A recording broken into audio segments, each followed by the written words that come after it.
Dans les années 1200, il y avait un empire du Mali.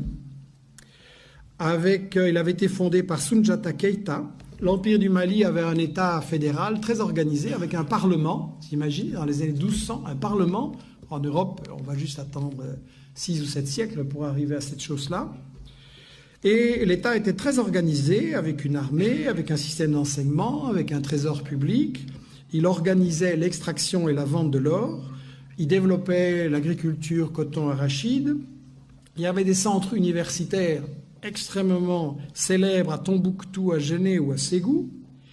Et un des successeurs de Keïta, Boubacar II, 2 siècles avant Christophe Colomb, a lancé 2 expéditions maritimes pour découvrir l'Amérique.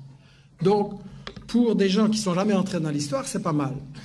Et en fait, ce qui est intéressant, c'est que donc, il y avait toute une économie en Afrique et au Mali.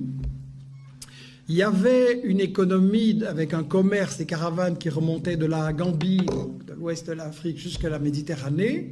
C'était effectivement contrôlé, organisé par les Touaregs. C'était un commerce extrêmement prospère. Et quand le colonisateur français est arrivé là, intéressé par les matières premières, qu'est-ce qu'il a fait? Il a totalement disloqué, brisé ce commerce.